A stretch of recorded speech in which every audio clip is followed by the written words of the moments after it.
Penguin Random House Audio presents Insane Mode: How Elon Musk's Tesla Sparked an Electric Revolution to End the Age of Oil.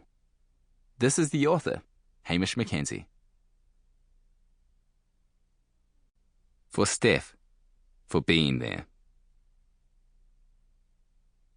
Part 1. Induction. Chapter 1. Get your motor running. In certain sectors, like automotive and solar and space, you don't see new entrants. The first car I drove for any reasonable period of time was a 1983 Ford Laser with a manual choke. As a 16-year-old who needed to get places, I learned the delicate art of gradually modulating the choke to achieve the perfect mixture of air and gasoline so that the little laser would purr like a panther in a piano box. The car's paint was gold, but the years had faded its luster so that it settled into more of a dusky brown. I called it Brown Brown and drove it all around Alexandra, New Zealand, population 5,000, into nearby swimming holes, sports grounds, and make-out spots in the scrubby hills that surrounded my hometown. Other than mastering the choke, I didn't know much about the car and didn't really care to find out. My dad, a physicist who knew how to choreograph Brown Brown's bits and bobs so that it performed the miracle of propulsion, took care of all the maintenance. All I had to do was fill it up with gas and stop it from stalling on a black-iced back road in the middle of nowhere. And that was fine with me. Later, while I was picking fruit at a local orchard during university holidays to earn rent money, I did make an attempt to learn how cars worked. By that point, I had upgraded to a 1991 Toyota Corona, which by my standards was a luxury vehicle. It was not only chokeless, but it also had an automatic transmission. One hot day, I was on the top step of my ladder among cherry trees while my car-literate friend in the neighboring tree explained to me how an internal combustion engine works. Despite my father's influence, and much to his disappointment, I was an art student and did not have a mind for mechanics. While I committed terms like carburetor, piston, and camshaft to memory between mouthfuls of cherries, I struggled to recall in which order they interacted, or if they interacted at all. My friend soon grew frustrated with my ineptitude, and I resigned myself to the notion that this fiendishly complicated wizardry would remain forever out of my reach. And that was fine with me. My ambivalent relationship with motor vehicles continued even after, at 29 years old, I moved to the United States of America, the spiritual home of the automobile. At the wheel of my wife's 2001 Honda Civic, I learned how to drive on the wrong side of the road and fine-tuned my aggression on the gas pedal so that I could stave off death on the highways. But I remained ignorant of how spark plugs sparked and timing belts belted. Indeed, I avoided driving whenever I could and came to believe that the world would be better off without cars.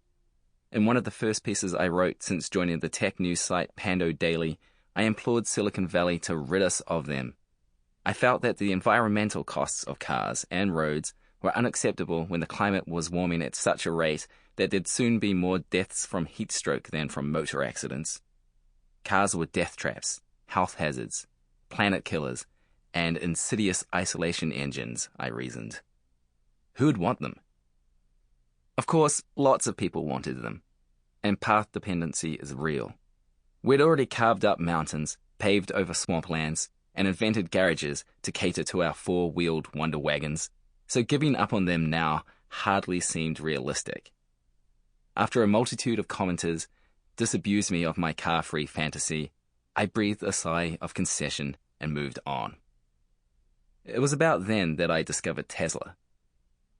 I had joined Pando in April 2012, a few months after Steve Jobs, the co-founder and CEO of Apple, died, and I found a tech world still grieving the loss of its superstar. The industry was bereft of a figure who could command the world's attention with the twitch of a stage-managed eyebrow, a man who could send the media into conniptions with an addendum to a slideshow. Silicon Valley was frantically searching for one more thing, but results had been mixed. The iPhone was by then status quo, and the great innovators of the Valley had turned their attention to photo-sharing apps and ad optimization.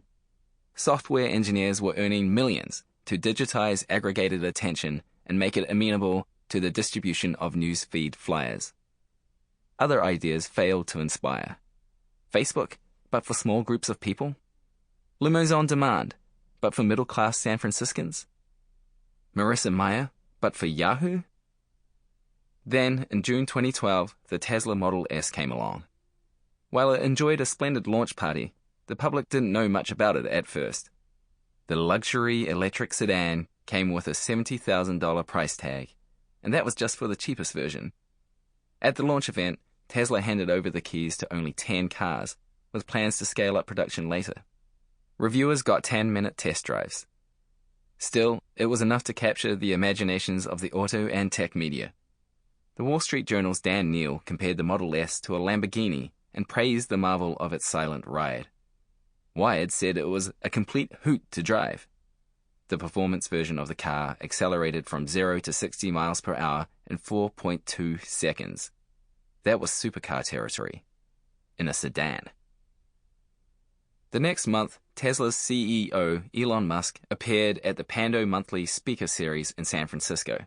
I was in China at the time, but I watched the video of the event online. I knew little of Musk, but was instantly struck by his plain-spoken audacity. He already had a rocket company, SpaceX, that sent payloads to the International Space Station, and he had conceived the solar power startup Solar City, which he also funded. With Tesla, he was intent on weaning the world off fossil fuels. I'm trying to allocate my efforts to that which I think would most affect the future of humanity in a positive way, he told my then boss, Sarah Lacey, at the event. There's lots of entrepreneurial energy and financing heading towards the internet, whereas in certain sectors like automotive and solar and space, you don't see new entrants. If we were going to be stuck with cars, I figured, we might as well let this guy make them electric, so we can at least stop pumping so much carbon dioxide into the atmosphere. In reading more about Tesla, I found that it had launched an electric sports car, the Roadster, in 2008. It was the first cool electric car, the first demonstration that a vehicle powered by an electric motor was more interesting than a golf cart.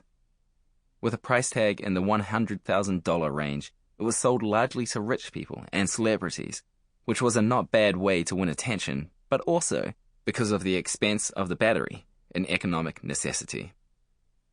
Musk, however, had started talking about a fully electric family car in 2008, and it had taken a while to eventuate. I wondered why. Then I watched Revenge of the Electric Car, a 2011 documentary that showed Tesla struggling to survive the financial crisis. I read news stories and magazine profiles that told of how Musk paid Tesla employees out of his own pocket to keep the company alive. Tesla was on bankruptcy's doorstep at the end of 2008, before it was saved at the last minute by a $40 million investment, and then, the next year, a helping hand from Daimler. Over the following years, it bought a factory, went public, and then created the Model S, which went on to win Motor Trend's Car of the Year award, the first unanimous winner in the magazine's history. Maybe this Musk guy was onto something.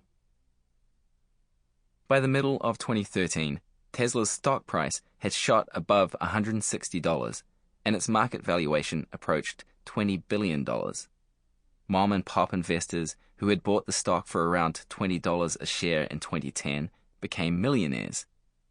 Musk started to get famous, not just in the tech world, but in the real world too. In August 2013, his notoriety reached a new level when he announced plans for a fifth mode of transport that he said could take passengers from Los Angeles to San Francisco in half an hour. He wrote the blueprint for his so-called Hyperloop in an all-nighter and then published it on the Tesla and SpaceX corporate blogs. He didn't plan to build the Hyperloop himself, but he hoped someone else would make it a reality. The ensuing news coverage bestowed on Musk the kind of attention usually reserved for Steve Jobs. Given the task of coming up with an article about the Hyperloop announcement for Pando, I wrote that Musk was more important to society than Jobs ever was. While Jobs did the world a great service by putting powerful internet-connected computers in our pockets, Musk was operating on a different plane of purpose. In attempting to transform transportation and radically improve space travel instead of developing an... Sample complete. Ready to continue?